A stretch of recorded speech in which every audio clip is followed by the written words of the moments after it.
Grâce. Tiggy Langto, la maître Diès, qui a écrit La Mafia médicale, mais surtout qui a créé l'univers, hein, est morte. Grâce. Pourtant. Mais en tout cas, moi, au début, je voulais faire une petite vidéo un peu comique, là, sans être méchant. Je suis tombé sur quelque chose de tout simplement aberrant. Si j'écoutais ça, mais je me disais, j'ai le goût de la tuer. J'ai le goût de la tuer. Donc, ces affaires...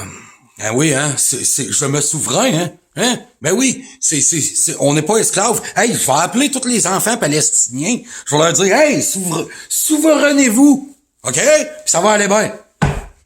Mais non, on se paye un beau gros cadeau évolutif en tant qu'humanité. Là, je vais remettre, tu sais, déjà que elle avait déjà dit quelque chose du genre, je me libère du rôle de mère, là. En fait, elle avait l'air d'être très, très heureuse de pouvoir dire qu'elle n'est plus mère. Elle voit ça un peu comme de l'esclavage, la famille, elle. Ça m'a rappelé l'entrevue de Laurence Jalbert qui disait que la pire année de sa vie, de toute son existence, c'était l'année de la naissance de son fils.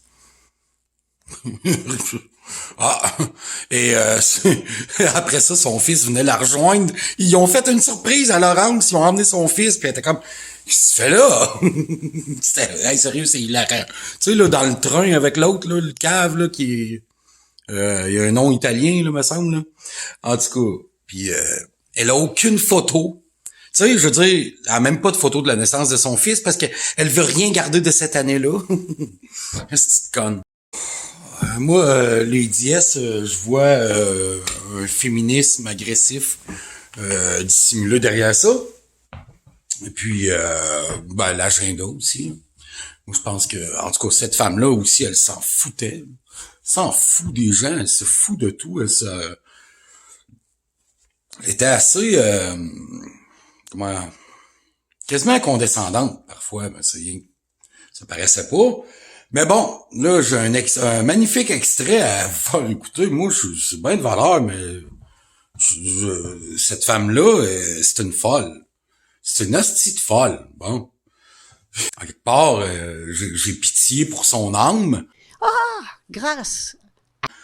Mais je l'écoute, puis je me dis, qu'elle crève, hostie.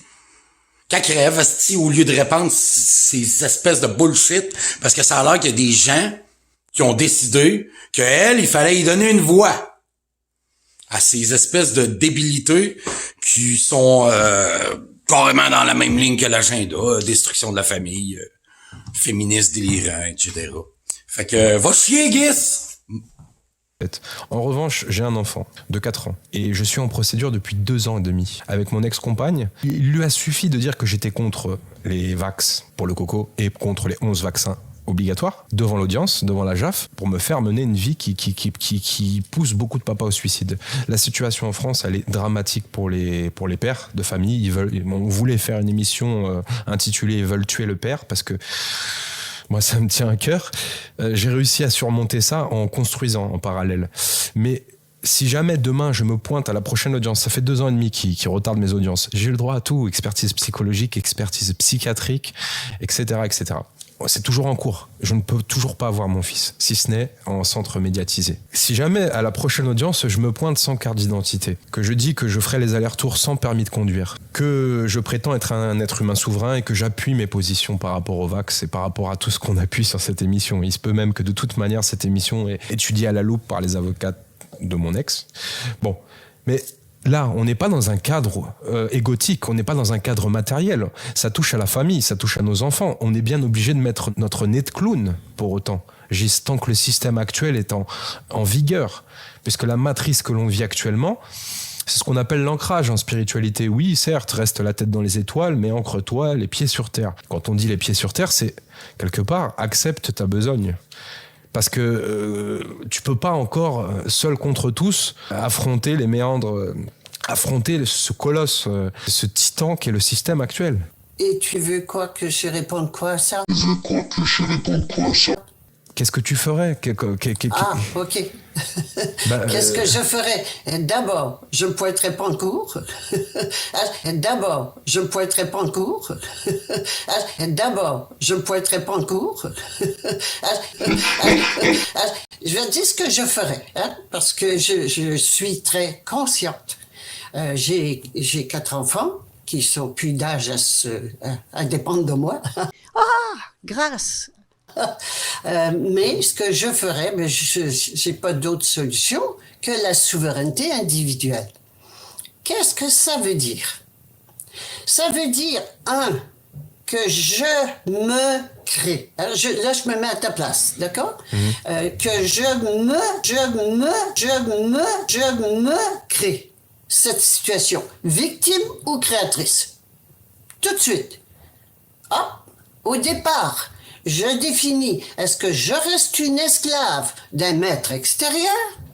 Comme par exemple être esclave de l'amour qu'on a pour nos enfants, c'est ça, hein? Ou est-ce que je suis créatrice? Je me souviens de qui je suis.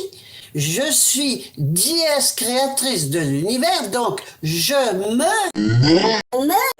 crée cette situation-là. Je suis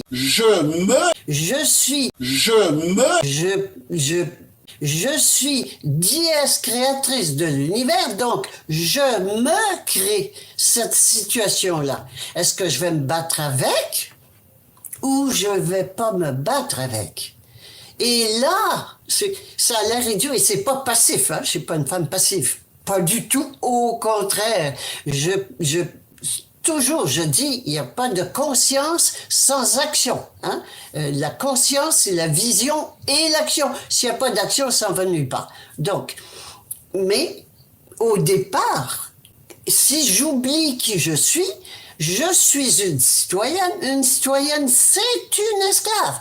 Que ce soit sur le plan matériel dans le gouvernement ou bien spirituel, c'est pareil. Nous sommes des esclaves, nous voulons des maîtres. Tant que je prends pas conscience que le maître suprême est à l'intérieur de moi, que je suis maître suprême sur ma vie, il n'y a rien qui va changer. Et donc, je suis victime ou créatrice. C'est la première question à se poser. Bon, alors, si je veux rester victime, là, je vais aller me battre avec. Je ne gagnerai jamais en cours. Il n'y a aucune justice, aucune justesse. C'est un système d'injustice, c'est un système commercial. Que ce soit du common law, la loi commune, ou bien la loi maritime, c'est du système faux. C'est faux. Donc, c'est tout organisé. Qui fait les lois? Ben, ce sont les autorités. Et les autorités, c'est qui? C'est le 1% qui mène le monde, le dieu du mensonge qui mène le monde avec toute sa hiérarchie. Et c'est eux qui font les lois. Ils font les lois pour qui?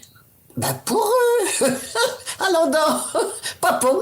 Il faut arrêter de mais croire alors, tout ça. tous ces parents qui se font face à l'ASE, qui suivent ce que tu... Parce que moi, attention, hein, je tiens vraiment à faire une distinction entre ce que j'apporte comme élément sur la table et mon état d'esprit. On est tout à fait en adéquation et raccord par rapport à ce que tu dis. Néanmoins, on a des placements à l'ASE. L'ASE, c'est quoi l'ASE? En gros, c'est l'ancienne DAS. Oui, ok, celle-là, je la connais. Oui.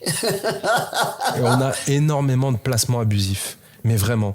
Et ça a trait aux nouvelles lois aux nouvelles lois scolaires, à la sexualité qui arrive dans les programmes, par rapport à Kinsey, etc. Bon, on va pas rentrer sur ce sujet-là. Néanmoins, il y a plein de parents qui ont pris en main la situation en suivant tes propos, et pas que les tiens, hein, les propos d'énormément d'êtres humains souverains, mais qui se retrouvent confrontés à des barreaux de fer. Destituer de leurs enfants. Ouais, on leur Destituer vole de leurs enfants. Et là, on parle pas de nous enlever un resto. On parle pas de nous enlever un voyage. Et je suis consciente, hein, je suis très consciente et je vais t'avouer très clairement que je suis contente de ne pas avoir d'enfant à ce moment-ci. grâce, Mais ceci étant dit, on revient, et c'est gros, mais on se paie quelque chose de gros en tant qu'humanité pour se réveiller. Se réveiller. Alors là, on va continuer. Si moi, je suis souveraine, et c'est ça la souveraineté, je suis donc créatrice de ce qui m'arrive. C'est moi qui crée ce qui m'arrive. Je répète, je peux le voir en victime d'un vilain gouvernement ou je peux le voir en créatrice. Et là, ça devient un cadeau évolutif. Ah, grâce